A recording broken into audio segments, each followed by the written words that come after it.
So I'm going to do a little color demonstration here with pastel, with colored pastel. Just in case you have a colored object, I've got a brass vase here. And so before I do that, and you do the same thing with a marker that we did with the reflective surfaces, especially the silver or anything that's opaque.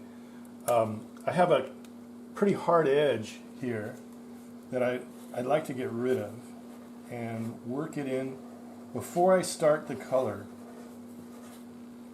And so just a little demo on softening edges.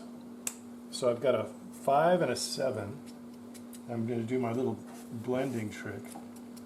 It's a fairly dark background. I've already put the white colored pencil on. You can actually go over it.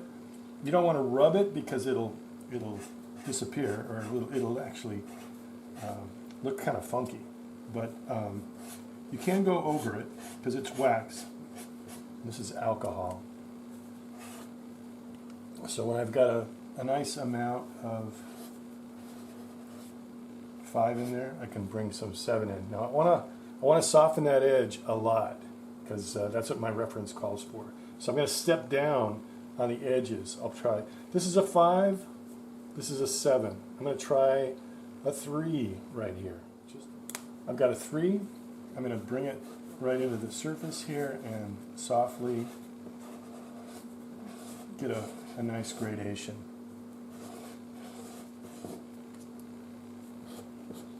The value should be there before you start. You don't want to try to get color and value with pastel. It's too much work.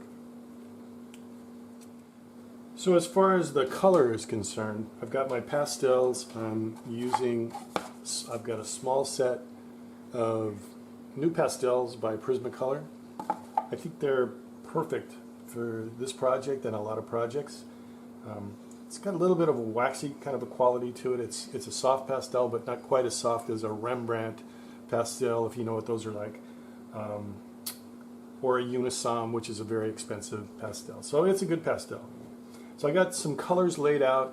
I want to keep it fairly simple. I want to get there with probably maybe four or five colors and white. Okay. The first thing I'm trying to do, and I've got a little value scale right here that I do with a marker because I want to see what it's going to look like right on top of the value that I already have. If I just use it on the paper, it's going to probably be too bright. And I only want a little bit. So I'm testing it out a little bit and trying not to use black. So I've got some very dark values in there already. So if I just ghost a little bit of color over it, it may be just what I need. I've got a little bit of green and a little bit of brown mixed together. So I've got some colors that I think are appropriate that I've laid out here. I'm going to get started with the color and start using the pastel right on my Canson paper to pull it off and a Q-tip to blend it in. And I do have some pads too, some of those round pads if I need those. In fact, I'll probably use one of those at the very beginning. Now, one thing that I've done is I put in some of the highlights at the very beginning. There's a nice one down here.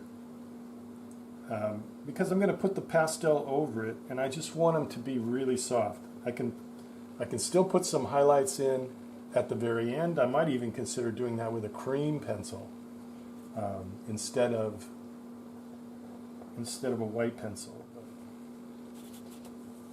My initial pass with some color.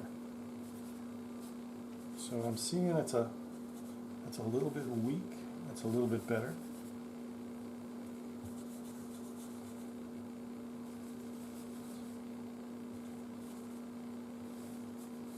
I can clean up my edges later. I'm not worried about that.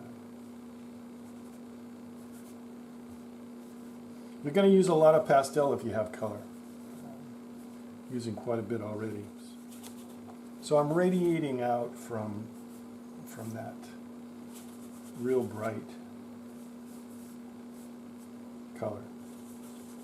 I don't want too much orange in there. I want mostly like a golden ochre, I would call it. Don't use the same Q-tip too long. Get rid of it.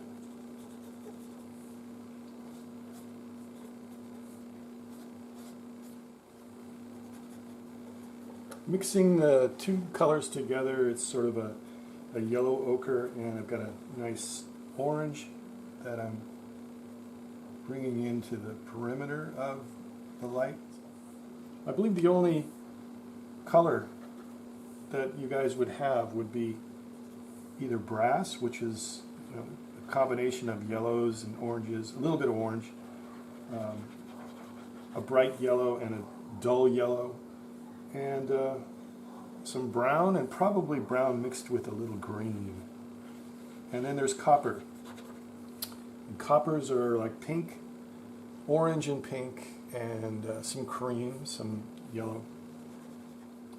The most important thing is the nice thing about pastel is you can keep it, you want to keep it really soft.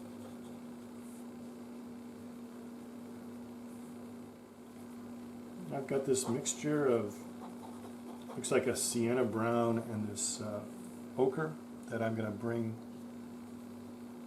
into the transition areas.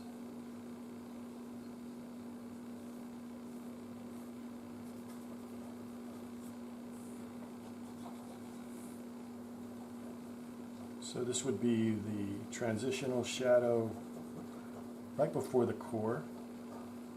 So I've got my highlight, I've got my light, and I've got my transitional light and shadow right in here.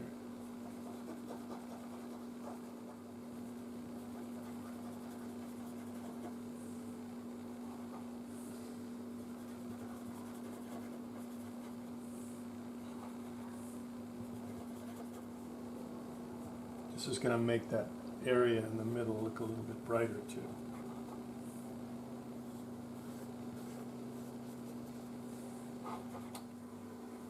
Okay, I'm going to finish this part of the rendering, this color part of the rendering up with the darker values around the outside. The first thing that I wanted to do is soften some of that application that I put in of that brown. It's a sienna brown. It's a fairly bright brown. You can see it right here. I wanted to work that into the marker value that's already there. So took a lot of that, or at least some of that out, because I want that dark value to come through. Now I'm going to try some darker colors, and I've got a darker green, and I've got it's not really a dark brown, so we'll see what happens. Okay, I'm going to put it in softly with the round applicator first. And I like that. So we've got, I want to neutralize that reddish brown with the green. It's complement, right? And there's usually a little bit of green, a little bit, in brass anyway. So before I finish with the light areas, I really want to get a little bit brighter in here. So I'm going to do something that I suggested that you probably don't want to do. But, you know, rules are sometimes made to be adjusted. As Glenn Villepeu says, there's no rules, just tools. So we're going to try a little direct white pastel for that highlight, and then just softly blend it in. Okay, let's work on the dark shadow part over here now. So I am going to try a little bit of black, and that's another thing that I suggested that you don't do for shadows and for overall dark values, but we're mixing a color here, and I don't want it to be too light on top. We'll see that looks like it's perfect. So it's just a little bit of black mixed in with that dark green and dark brown. And if you didn't have that value there, it would look like that. But you've got the marker value already there, so you can put on a very, very soft, light wash. So just to clean up, a kneaded eraser right up against the edge with a nice edge on it should clean it up pretty well. If you have a little bit of cast shadow behind it, like I do, you could actually use a number 2 marker and just clean up the edge like that. So either way. The other thing that you can do to clean up, or to end it, refine it a little bit more, is colored pencil. So I have a choice here. I can use white and black, but because of the color, I've chosen cream.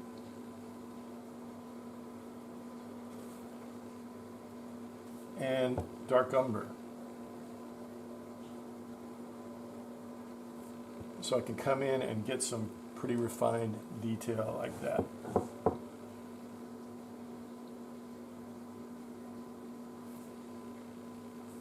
Less is more, so lost and found too. And then I can come in with a little bit of white if I want to. There's a nice ellipse right at the edge here. So again, lost and found. Shows up a little bit better in the shadow area. And nice white. I'm not going to overdo it. There's another one down here. You can put those in. Okay, so I hope that was helpful. Again, colors for copper, which would be the other choice, probably would be like a peach, a pink, maybe even a little tiny bit of red mixed in with some brown, some cream and white. Okay? All right. Good luck with the color.